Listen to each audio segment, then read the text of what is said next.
In this video, we're going to see two examples of how we can show that a sequence converges to a limit. The first example is quite simple, but for that one, I just want us to focus on the structure of the proof and how we can just build the argument. The next one will be a bit more difficult, but after knowing what the structure should be, things will become a lot clearer. Okay, so the first one, we're going to prove what we had talked about before, that the limit as n approaches infinity of 1 over n is equal to 0. So, how can we do this? Well, the first thing that we need to do is know what we want to prove. We want to prove that for every epsilon positive there exists an n such that n is bigger than n, then absolute value of 1 over n minus 0 is less than epsilon. Okay, so what should the structure of this proof be? Well, we need to start with fixing an arbitrary positive number called epsilon. So we start with let epsilon be an arbitrary positive number, because remember we want to prove that something is true for all. Now we want to show that for every epsilon there exists an n, so we need to now take an n, which will depend on epsilon. I don't know what it's going to be, but I know I need to find an n. And once I find that n, I need to show that my n works. And that would involve first, well, assume that my little n is bigger than capital N, and conclude that indeed the distance between 1 over n and 0 is less than epsilon. Okay, so now we know the structure of the proof, and the hardest bit by far is finding what n should be. Once we know what n should be, things are a lot easier. So what we're going to do is we're going to start with some rough work trying to find n, and then we're going to write down the proof. Usually books give you just the proof written down nice, polished, and beautiful, but that's not how we come up with the proofs. In this video, I want to show you the thought process behind writing these proofs. Okay, first, finding n, or finding Nemo. So what do we need to do? We start by fixing epsilon positive, and we want to show that there exists some n such that if my little n is bigger than that capital N, then the distance between 1 over n and 0 is less than epsilon. So I'm going to focus on the right-hand side of this implication because that's what I want, and let's see how I can make things work. Well, first, notice that, 1 over n minus 0 is 1 over n, and n is positive, so this is just 1 over n. Now, I just need to find a capital N such that for any n bigger than capital N, 1 over n is less than epsilon. But look, 1 over n less than epsilon is the same as saying that n has to be bigger than 1 over n. So if I pick capital N equals 1 over epsilon, things should work. And now that we have a plan, we know what we need to do, we're going to write down a proper proof. So let's see how we should do. Well, the proof will always begin with let epsilon be a positive number. Okay, now take n equals 1 over epsilon.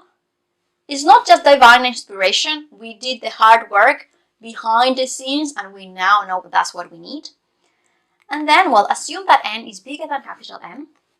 Then, well, absolute value of 1 over n minus 0 is equal to the absolute value of 1 over n, which is equal to 1 over n. This is less than 1 over capital N because, well, little n is bigger than capital N. And this is less than epsilon. Great. Perfect. That looks beautiful. That's it. Since epsilon was arbitrary, we have proved exactly what we needed to prove, and we are happy. We have completed our first epsilon proof of the fact that the limit as n approaches infinity of 1 over n is equal to 0. Now we're going to take a look at an example that is a bit more complicated and has some little subtle points that we should be careful about when we write proofs. And, well, we're going to look at the limit as n approaches infinity of 2n squared minus 1 over n squared plus 1, and we're going to see that this is indeed equal to 2. So what we want to show is that for every epsilon positive there exists an n such that if n is bigger than n, then the absolute value of 2n squared minus 1 over n squared plus 1 minus 2 is less than epsilon. So try to write down the structure of the proof and see if you can do it. The structure should be the same as the previous example. And, well, whenever you're ready, just continue watching. Perfect. So here is the structure of the proof. Again, it's the same steps. Fix epsilon positive, take n equals something, we don't know what yet, but whatever, and show that your n works. So I'm going to focus on the bit of finding n, because that is the hard part of the proof. After that, I will leave as an exercise for you to write down the formal proof. Okay, we need to first fix epsilon positive, and we want to show that there exists an n such that if my little n is bigger than capital N, then the distance between those terms of the sequence and 2 is less than epsilon. Okay.